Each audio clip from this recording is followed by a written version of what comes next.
Leave, now. My fiancé didn't raise his voice. He didn't squeeze my hand or look panicked.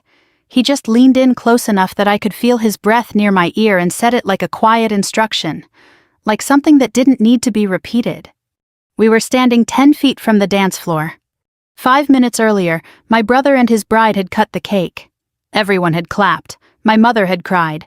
My father had made a toast that went on too long like he always did. It was a good night.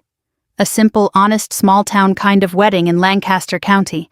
Nothing flashy, just warm lights, folding chairs, and people who'd known each other for 30 years. And then he said it. Leave, now. I turned to look at him expecting a smile, maybe a joke. But Daniel didn't joke like that. Not in that tone. What I whispered. I'll explain in the car. That was all he gave me. No urgency in his voice, no fear, just certainty. I glanced around the room. My brother Mark was laughing with a group of his friends near the bar. His new wife Emily was talking with my aunt near the cake table, brushing icing off her fingers. My mother was refilling coffee cups, insisting people take more pie. Everything looked normal. Too normal. Daniel, what's going on? I asked, softer now. He didn't answer right away. He just looked across the room, not at anyone in particular, but like he was measuring something invisible. Then he met my eyes again. You really didn't notice, he said. That question stayed with me. Even as I picked up my purse. Even as I walked past my mother who called out, "Don't go far, we're about to do the bouquet toss." Even as I smiled and said, "I'll be right back," like I was just stepping out for air.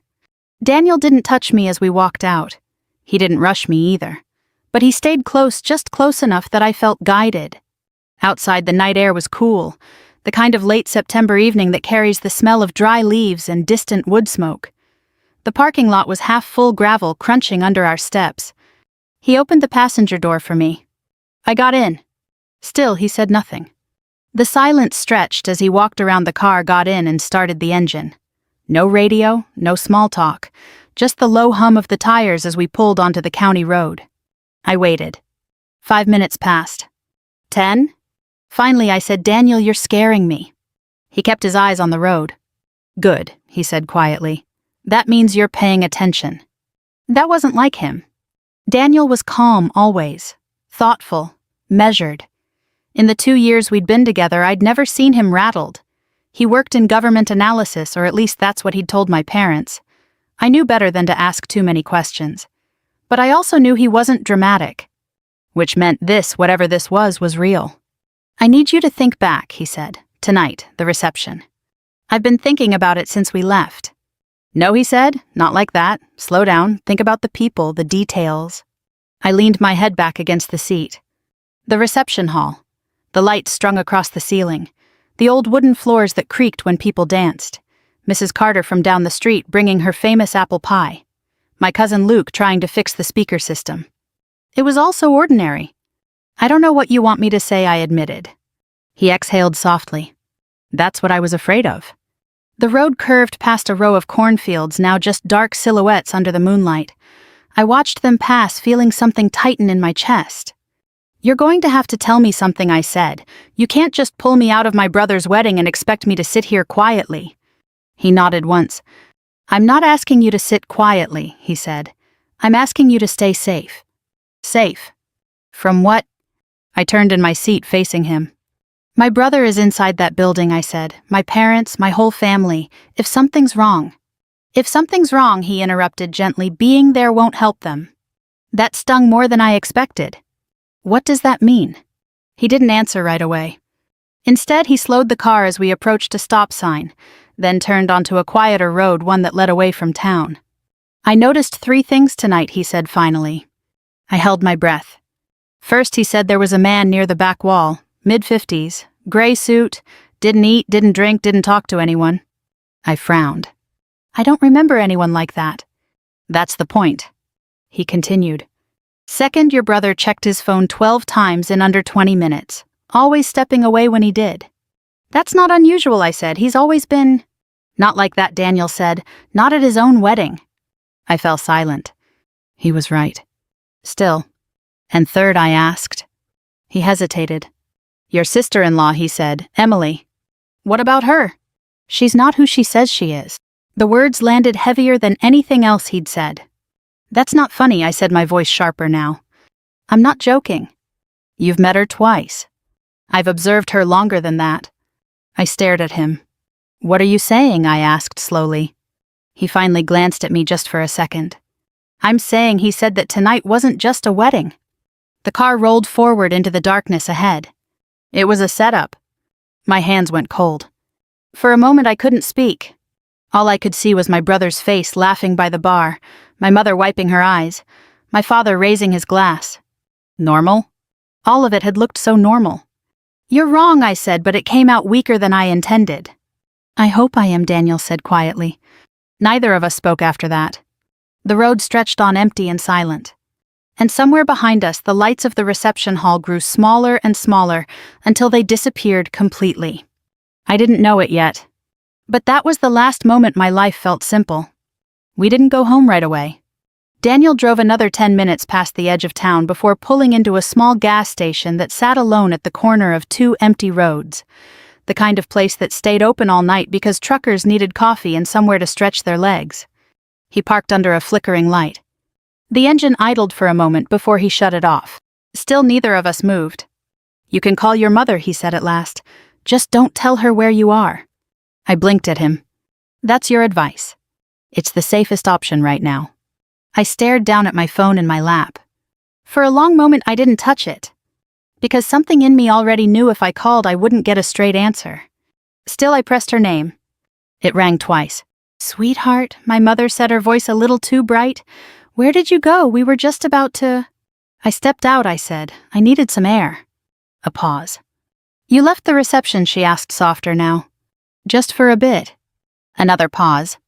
I could hear voices in the background, laughter, someone calling out for more coffee, the clink of dishes. It sounded exactly like it had 10 minutes ago. Normal. Is everything okay? I asked. Of course it is, she said quickly. Why wouldn't it be? I glanced at Daniel. He was watching me, not tense, not impatient, just attentive. I don't know, I said. You sound tired. Well, it's been a long day, she said with a small laugh. Weddings will do that to you. I wanted to believe her. I really did. Is Mark around? I asked. He stepped outside a few minutes ago, she said. Probably needed a breather.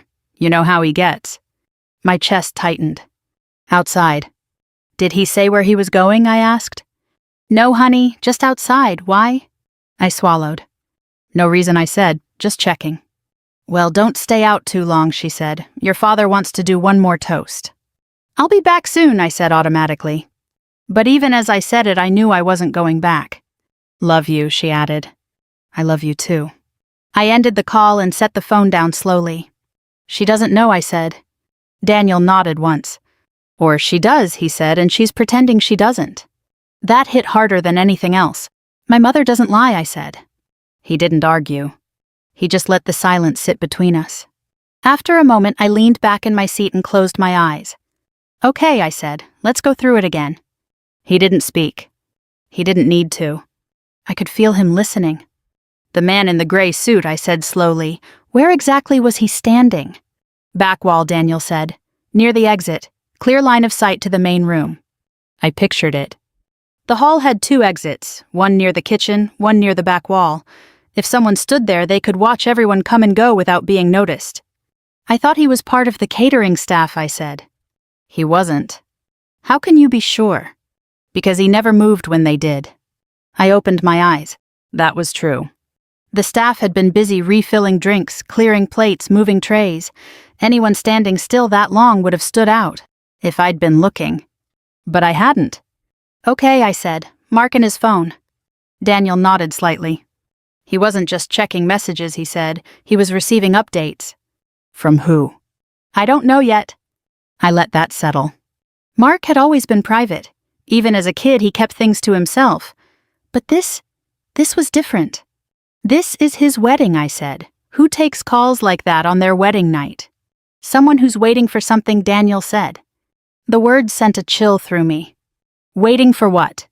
I looked down at my hands. They were trembling now. Emily, I said. Daniel didn't respond right away. What about her? I asked. She was watching the room, he said. She's the bride, I said. Of course she was watching the room. Not like that, he said. Not for reactions, for timing. I frowned. Timing of what? He hesitated again. And this time I noticed it. You know more than you're saying, I said. He met my eyes. Yes, he said. Then tell me. I can't, he said. Not yet. Frustration flared in my chest. Daniel. I need you to trust me, he said, his voice calm but firm. I looked away. That was the problem, wasn't it? I did trust him. But I trusted my family too. Or at least I thought I did. I pressed my fingers against my temples, trying to steady my thoughts. Emily grew up in Harrisburg, I said slowly. She works in accounting. She met Mark 2 years ago. That's the story Daniel said. My stomach dropped. What does that mean? It means I couldn't verify any of it, he said. I stared at him. You're telling me my brother married someone whose background you can't confirm. I'm telling you, he said carefully, that parts of her background don't line up. That doesn't mean she's... I didn't say she was anything, he interrupted gently. I said something's off. I looked out the window. The gas station light buzzed faintly overhead. A truck pulled in, headlights sweeping across the lot before cutting off again. Everything felt suspended, like the world was holding its breath. I keep thinking about something I said after a while. What? The way she looked at me, I said. Earlier tonight. Daniel waited. It was right before the cake, I continued. We were standing near the table and she just stopped talking for a second. And she looked at me like she was trying to decide something. Daniel's expression didn't change. What did you do? He asked. I smiled, I said. I thought she was nervous. And now, I shook my head slowly. Now I'm not so sure. Silence settled over us again. This time it felt heavier. More real. I don't understand, I said quietly. Why my family? Why Mark? Daniel leaned back in his seat, his eyes still on me. I don't know all the answers yet, he said. But I know enough to say this. He paused. And for the first time since we left the reception, I saw something in his expression I hadn't seen before. Concern. Whatever is happening, he said, it didn't start tonight. I swallowed. And it's not going to end tonight either. The words lingered in the air. I looked down at my phone again. No missed calls. No messages. Nothing. Like nothing had changed. But everything had. And for the first time in my life, I started to wonder if the people I trusted most were the ones I understood the least. We left the gas station just after midnight. Daniel didn't ask where I wanted to go. He already knew. Home, he said. I hesitated for a second, then nodded. Home wasn't far, 15 minutes down the same road we'd taken 100 times before. A modest ranch house my parents had lived in for over 30 years. The porch light was always on. The mailbox still had my father's name painted in careful block letters. It had always felt steady, reliable, uncomplicated. Tonight it felt like a place I wasn't sure I recognized anymore. We didn't talk much on the drive back. Not because we didn't have things to say, but because every word felt like it might tip something over. When we pulled into the driveway, the house was dark. No cars. No lights. They're still at the reception, I said quietly. Daniel nodded. That gives us a window. A window. The way he said it made my stomach tighten. We got out of the car. Gravel crunched under our feet. The night had gone still, no wind, no distant traffic. Just that quiet you get in small towns after midnight when everything feels paused. I unlocked the front door. Inside, the house smelled faintly of coffee and furniture polish. The same as always. For a moment, I just stood there. This is ridiculous, I said under my breath. I grew up here. Daniel didn't push. He stayed back, letting me take the lead. I stepped inside. The living room looked exactly the way it had that morning. My father's chair angled toward the television, a folded newspaper on the side table, my mother's knitting basket near the couch. Nothing out of place. Nothing obvious. Start with what you know, Daniel said quietly from behind me. I nodded. What did I know? I knew my brother had been different these past 2 years. Not dramatically, not in a way you could point to and say, there it is. Just subtle shifts. He visited less. He answered questions with shorter answers. He always seemed like he had somewhere else to be. I walked down the hallway toward the kitchen. Mark moved out 5 years ago, I said. Got his own place in Harrisburg. Daniel followed, keeping a respectful distance. But he was here a lot more lately, I added. helping with the wedding, I guess. Or something else, Daniel said. I opened a drawer near the sink. Bill's takeout menus, rubber bands. Nothing unusual. I never thought twice about it, I admitted. That's how it works, Daniel said. I paused. What does that mean? He leaned against the counter, arms loosely crossed. It means most people don't notice patterns unless they're looking for them, he said. And even then, they don't always want to see what's there. I looked down at the counter. He wasn't talking about strangers. He was talking about me. I trusted him, I said quietly. I know, he replied. That was the hardest part. Not anger, not fear. Just that simple, steady belief I'd carried my whole life that my brother was someone I could rely on. I moved down the hall to my old bedroom. The door creaked slightly as I pushed it open. Everything was the same. My high school books on the shelf, the quilt my grandmother had made, a photo of Mark and me at the county fair, both of us laughing, sunburned and younger than we realized. I picked up the frame. We used to share everything I said, when we were kids. Daniel didn't interrupt. If something went wrong, he told me. I continued. If he got into trouble, I was the first to know. I set the photo back down. So when did that change? I asked, more to myself than to him. Daniel answered anyway. Probably not all at once, he said. It usually doesn't. I nodded slowly. That made sense. You don't wake up one day and realize everything's different. It happens in pieces.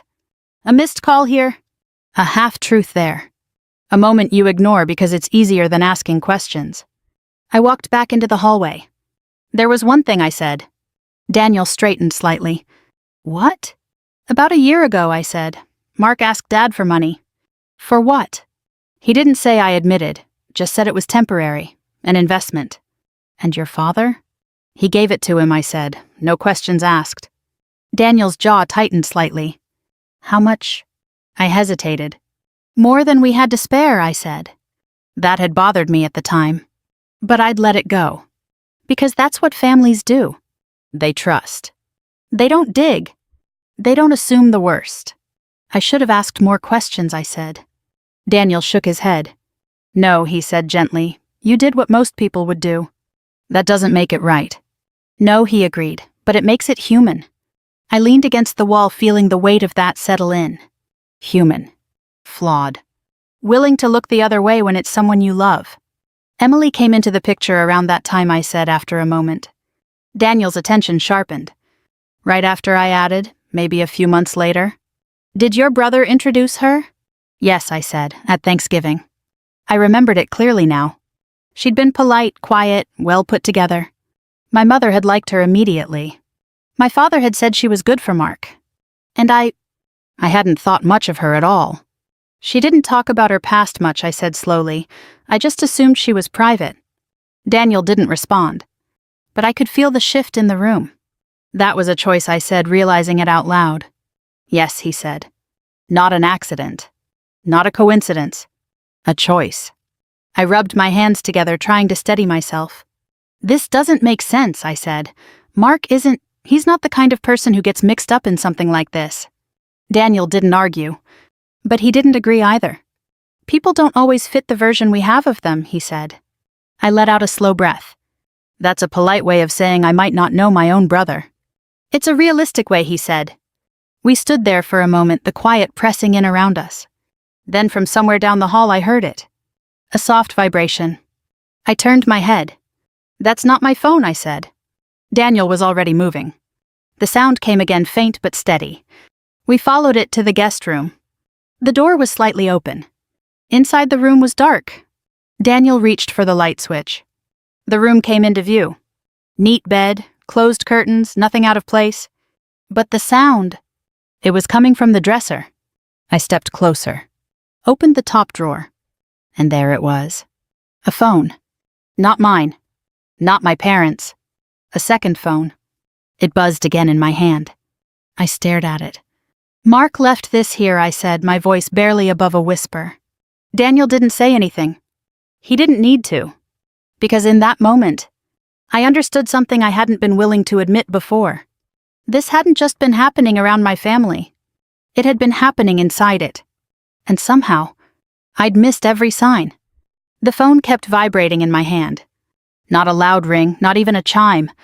Just that quiet, steady buzz like it didn't want attention, only confirmation. I looked down at the screen. No name. Just a number. Unknown. It's locked, I said. Daniel stepped closer, his expression calm but focused. Let it go to voicemail, he said. I hesitated. Shouldn't we? Not yet, he said gently. Right now we watch. The phone stopped vibrating. The screen went dark. For a moment nothing happened. Then almost immediately it lit up again. Same number. Calling back. I swallowed. That's not normal, I said. No, Daniel agreed. It's not. I stared at the screen, my thumb hovering near the answer button. Whoever that is, I said, they're expecting him to pick up. Daniel nodded. And they're not used to being ignored. The call ended again. This time a message notification followed. I looked up at Daniel. Read it, he said. It's locked. He held out his hand. Let me see. I passed him the phone. He studied it for a moment, then angled it slightly so the notification preview was visible under the screen light. Just enough to read a few words. Where are you? It's happening now. My stomach dropped. What does that mean? I asked. Daniel didn't answer right away. He handed the phone back to me. It means whatever this is, he said quietly, it's already in motion. I felt my pulse in my throat. Tonight, I asked. Yes. The word hung between us. I looked around the room again, the neat bed, the untouched dresser, the quiet familiar walls. This house. My parents' house. And now, a hidden phone in the guest room drawer. How long has this been here? I asked. Daniel didn't speculate. Long enough, he said. I set the phone down carefully on the dresser like it might break. Or explode. Or tell me something I didn't want to hear. We need to turn on the news, Daniel said. I blinked. What? If something is happening tonight, he said, there's a chance it's already being reported. I nodded slowly. That made sense. Too much sense. We moved back into the living room. I picked up the remote with hands that didn't quite feel steady anymore and turned on the television. The screen flickered to life. Local news. A late-night segment. Weather first. Always weather. I almost laughed at that. Storm systems moving across the state, cooler temperatures overnight, nothing unusual. Nothing urgent. Give it a minute, Daniel said. I didn't sit. I stood there, arms folded, watching the screen like it might suddenly shift into something else. Then it did. The anchor's tone changed. Subtle but different. We're getting reports tonight, she said, glancing down at her notes of an ongoing federal investigation connected to financial irregularities in the Harrisburg area. My breath caught. Daniel didn't move. The anchor continued. Authorities have not released names at this time, but sources indicate the investigation may involve multiple individuals and businesses connected through a network of shell accounts. Shell accounts. I felt the room tilt slightly. They're saying it started over a year ago, I said, my voice barely audible. Daniel nodded once. That tracks. The report went on, careful, measured, avoiding speculation. No names? No arrests. Just the outline of something bigger than a simple mistake. Something planned. Something sustained. I turned off the TV. I couldn't listen to it anymore. This is Mark, I said. It wasn't a question. Daniel didn't answer. But he didn't need to. This is what you saw tonight, I continued.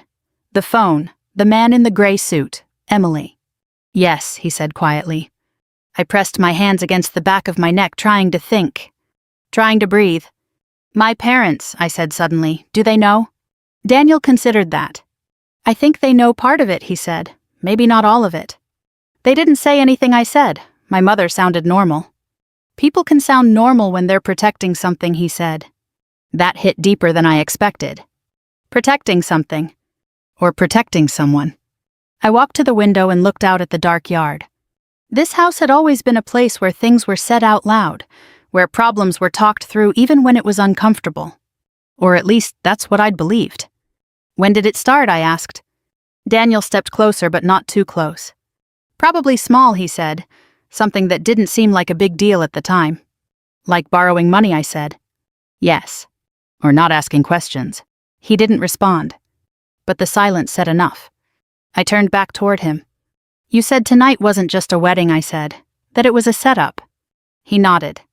I believe it was a meeting point, he said. A way to bring people together under a legitimate reason. My chest tightened. Mark's wedding. Yes. I shook my head slowly. That doesn't make sense, I said. Why risk something like that at your own wedding? Because no one expects it, Daniel said. It's the perfect cover. The logic of it made my stomach turn. Family. Celebration. Trust. All of it used as a shield. And Emily, I asked. He hesitated again. This time longer. She's connected, he said. To what? I'm still putting that together. I let out a breath I didn't realize I'd been holding. This can't be real, I said. But it was. Every piece of it. The phone in my hand. The message on the screen. The report on the news. The quiet certainty in Daniel's voice. It was all real. And it had been happening right in front of me. For months. Maybe longer. I walked back down the hall to the guest room. The phone was still there. Silent now. Waiting. I picked it up again. For a long moment I just held it. Then I turned back to Daniel. What happens now, I asked. He met my eyes. That depends, he said, on what you want to do. I thought about that. About my brother. About my parents. About the version of my family I'd held onto for years. And the version that was starting to take shape in front of me now. I want the truth, I said. Daniel nodded slowly. Then we're going to have to face it, he said. Not run. Not ignore. Not pretend. Face it. I looked down at the phone one more time. Then back at him. Okay, I said. My voice was steadier now. Stronger. Let's find out what I didn't notice. I didn't sleep. Daniel offered to stay in the living room, said he'd keep watch, but I knew neither of us would really rest. The house felt different now, like the walls were holding their breath waiting for something to happen. Around 3 a.m., I sat at the kitchen table with a cup of coffee that had gone cold. The second phone lay in front of me quiet since the last message. Every so often I'd glance at it, half expecting it to light up again. It didn't. Daniel stood by the window, arms crossed, looking out into the dark yard. They'll be back soon, I said. He nodded. Probably. Do we tell them everything I asked? That depends on what they tell you first, he said. That made sense. Still, it didn't make it easier. By the time the first hint of morning light crept through the curtains, I heard it, the familiar sound of tires on gravel. My parents' car. My heart started to pound. Daniel didn't move. Let me lead, I said. He gave a small nod. The front door opened. My mother stepped in first, heels in one hand, hair slightly undone. My father followed, jacket slung over his shoulder, looking more tired than I'd ever seen him. They both froze when they saw me. You're home, my mother said, her voice caught somewhere between relief and confusion. I am, I replied. My father's eyes moved past me, landing on Daniel in the corner. Daniel, he said slowly, didn't expect to see you here. I didn't expect to be here, Daniel said calmly. That was all. No explanation. No tension. Just truth. My mother set her shoes down carefully. You left the reception, she said, looking at me again. You said you'd be right back. I changed my mind. Another pause. Something in her expression shifted just slightly. Enough that I noticed. Is everything all right? She asked. There it was. The question. Simple. Familiar. And suddenly it felt heavier than anything else in the room. I took a breath. That depends, I said, on whether you're going to tell me the truth. My father straightened a little. What kind of question is that, he asked. The kind that deserves an answer, I said. Silence. My mother looked at my father. My father didn't look back. That was the first sign. I saw the news, I said. My mother's face paled. My father exhaled slowly. Then you know there's an investigation, he said. I know more than that, I replied. I walked over to the table and picked up the phone. This was in the guest room, I said, holding it up. My mother's eyes widened. My father didn't react right away. He just stared at it. Whose is that, I asked. No answer. Dad, I said softer now, whose phone is this? He looked at me. Really looked at me. And for the first time in my life, he didn't try to soften the truth. It's Mark's, he said. My chest tightened. I figured, I said. My mother sank into a chair. Oh God, she whispered. How long, I asked. My father rubbed his face with one hand. Too long, he said. That's not an answer. No, he admitted, it's not. I set the phone back down. Then give me one. Another silence. He glanced at my mother again. She shook her head slightly like she didn't want him to say it out loud. But he did. About a year, he said. The words landed hard. A year. All that time. All those dinners. All those conversations. Doing what I asked. He hesitated. Business deals, he said. Illegal ones, I said. He didn't argue. Yes. My mother started crying quietly. I told him it was a bad idea, she said. I told him. But you didn't stop him, I said. She looked up at me, hurt flashing across her face. How was I supposed to stop him, she asked. He's a grown man. You could have told someone, I said. Who? She shot back. The police, your brother. The room went still. I looked at my father. You knew, I said. He nodded once. I knew enough, he said. Enough to do something. I thought it would pass, he said. There it was. The sentence that had been sitting under everything.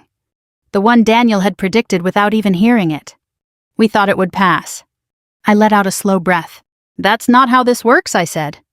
I know that now, he said quietly. But you didn't then. Number. The honesty in his voice made it harder to stay angry. But not impossible. What about Emily, I asked. My father's jaw tightened. She's involved, he said. How? She introduced him to the people he's been working with. I felt something shift inside me. She planned this, I said. I don't know what she planned, he said.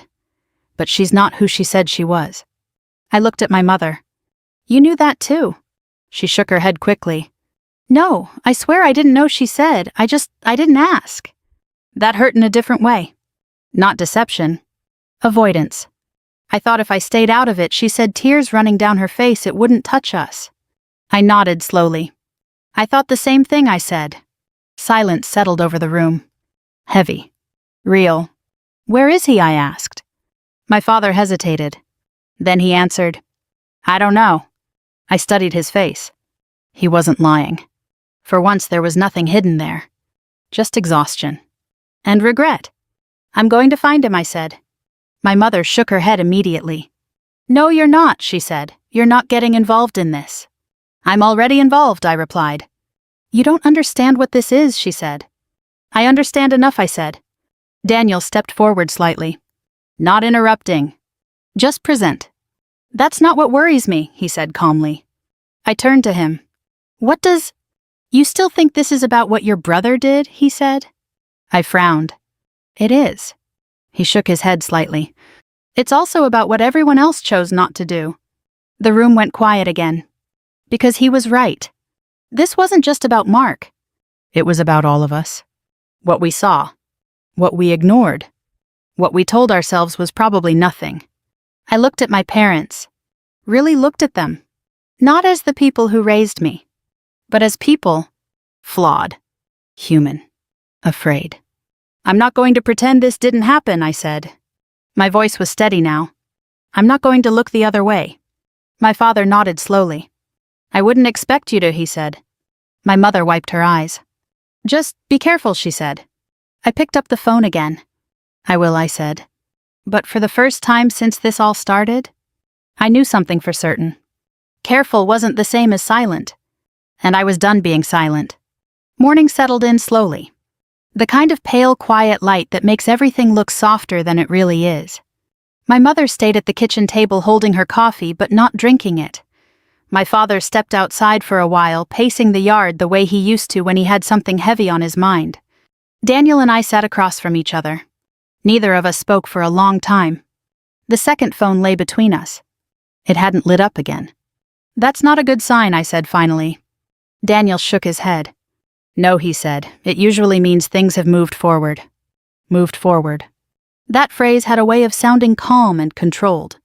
But I could feel the weight behind it. What happens when things move forward, I asked. He looked at me carefully. People make decisions, he said. About what? About who they trust, he replied. I thought about that. Trust. It had been the quiet foundation of everything in my life. My family. My brother. Even Daniel. And now, It felt like something fragile. Something I hadn't protected the way I should have. The sound of the front door opening pulled me out of my thoughts. My father stepped back inside. He didn't say anything right away. Just closed the door, took off his jacket, and set it over the back of a chair. He called, he said finally.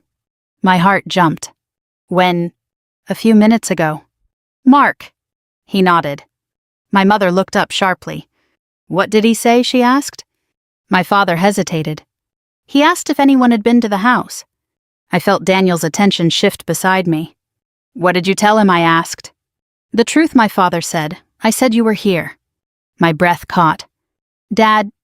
He deserved to know, he said. That's not the point, I said. You don't know who might be listening. I do know, he interrupted, his voice steady. I know he's my son.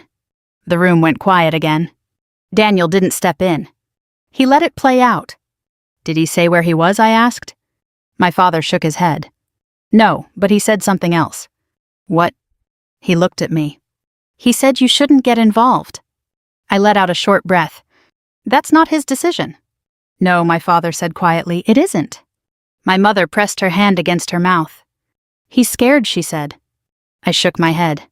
Maybe I said, or maybe he's trying to control the situation. Control what? She asked. The story, Daniel said calmly. We all turned toward him. When people are under pressure, he continued, they try to shape what others see. Who knows what? Who doesn't? My father nodded slowly. That sounds like Mark, he admitted. I leaned forward, resting my elbows on the table. So what are my options? I asked Daniel. He didn't answer right away. Tell me the truth, I said, not the safe version. He met my eyes. You can step back, he said. Let the investigation take its course. Protect yourself. And the other option? You can stay involved, he said, which means being part of what comes next. What comes next? My mother asked quietly. Daniel's expression didn't change. Consequences, he said. The word settled heavily in the room. I thought about Mark. About the boy who used to sneak out with me to watch fireworks by the river. The one who taught me how to ride a bike. The one who promised more than once that he'd always look out for me. And then I thought about the man who had stood at the bar last night checking his phone over and over again. Waiting. Hiding something. I want to talk to him, I said. My mother shook her head again. No, she said, that's a bad idea. It's the only idea, I replied. My father looked between us. He might call again, he said. Then I'll answer, I said. Daniel didn't object. That surprised me. You're okay with that? I asked. I'm okay with you making your own decision, he said. That was different. Not approval. Not permission. Just respect. I nodded. The phone on the table vibrated. All of us froze. It wasn't the second phone. It was my father's. He looked down at it slowly. Then at me. It's him, he said. I stood up. Put it on speaker, I said. My mother grabbed his arm. Please don't. It's already happening, I said gently. He answered the call. Mark. A pause. Then his voice came through. Clear. Tired. Familiar. Dad. My chest tightened. I'm here too, I said before I could stop myself. Another pause. Longer this time. I figured, Mark said. You knew I'd come home, I asked. I knew you wouldn't ignore it, he said. That sounded like him. Too much like him. Then stop telling me to stay out of it, I said. A quiet exhale on the other end. You don't understand what this is, he said. Then explain it to me. I can't. Or you won't. Silence. Then. Both. I closed my eyes for a second. Mark one said softer now, look at what this is doing to Mom, to Dad. I didn't mean for it to go this far, he said. That doesn't change where it is now. I was trying to fix things, he said, for all of us. There it is, Daniel said quietly under his breath. I ignored him. Fix what? I asked. The money, Mark said. The house. The bills Dad's been hiding. You think I didn't notice? I glanced at my father. He looked away. You should have talked to us, I said. And said what Mark shot back. That we were falling behind, that we needed help. Yes, I said, that's exactly what you should have said. It's not that simple. It never is, I replied. Another silence. Then his voice softened. I didn't do this to hurt you, he said. I know, I said. That was the hardest part. believing that, and still not accepting it. But you did, I added. The line went quiet. I don't know how to fix this, he admitted. I opened my eyes. That's because you can't fix it alone, I said. He didn't respond. And in that silence something shifted. Not solved. Not resolved. But acknowledged. I'm not going to lie for you, I said. I'm not asking you to. I'm not going to pretend this didn't happen. I know. I took a breath. But I'm not walking away either, I said. Another pause. Then, okay, he said. It wasn't agreement. It wasn't relief. But it was something. After the call ended, the house felt different. Still heavy. Still uncertain. But no longer silent. I looked at Daniel. He gave a small nod. You did what you needed to do, he said. Maybe. Or maybe I'd just taken the first step. Either way, there was no going back now. It didn't end that morning. Not the way people imagine things end clean, clear, tied up with a sentence or a decision. It unfolded. Slowly. Over weeks, then months. The investigation became public before it became personal. Names weren't released right away, but people in a small town don't need official statements to start connecting things. By the second week, neighbors had begun to ask questions. By the third, they had already decided on answers. My parents stopped going out as much. Church on Sundays became quieter. Fewer conversations, longer looks. No one said anything directly, not at first. But you could feel it. The distance. The uncertainty. And underneath it all, the quiet disappointment people carry when something familiar turns out to be something else.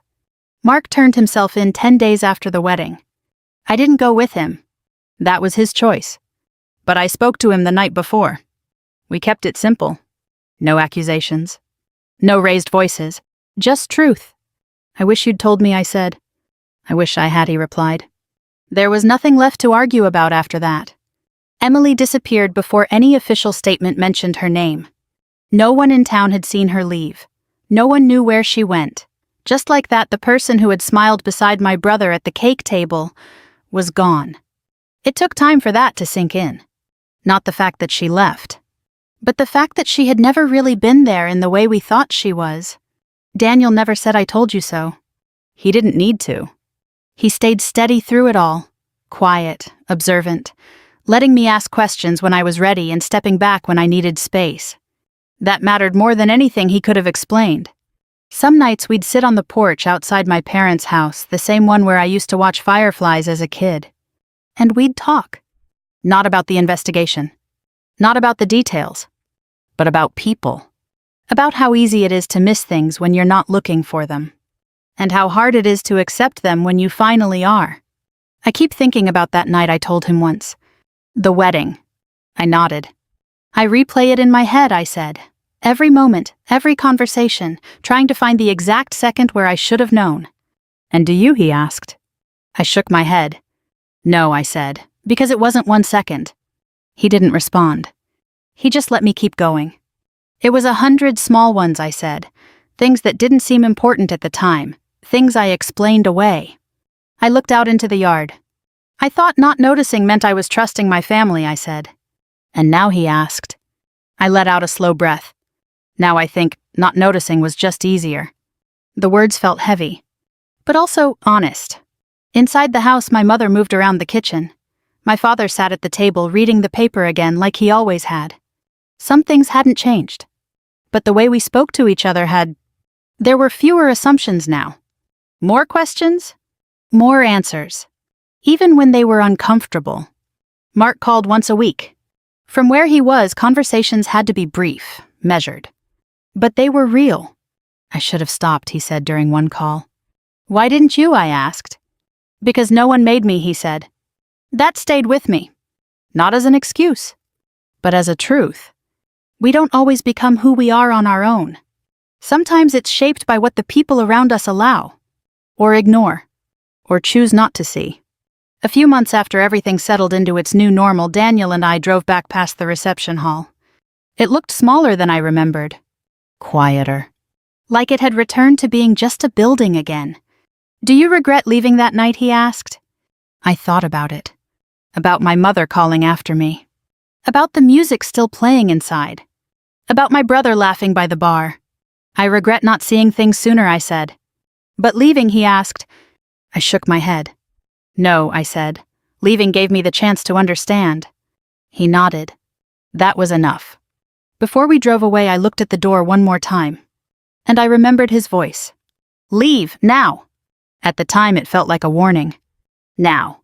It felt like the moment everything began to make sense. I didn't notice that night. Not the way I should have. But I notice now. And sometimes that's what matters. Not that we missed it, but that we choose not to miss it again. If you've ever looked back on a moment in your own life and realized the signs were there all along, you're not alone. Most of us don't see clearly when we're in the middle of something. We see clearly after. And that clarity, late as it may come, is still a chance to do better. To speak up. To ask questions. To protect the people we love, not just with loyalty, but with honesty. If this story stayed with you, take a moment to reflect on the things you might have overlooked. And if it helped you see something a little more clearly, consider sharing it with someone who might need that same reminder. Because sometimes the quiet truths are the ones that matter most.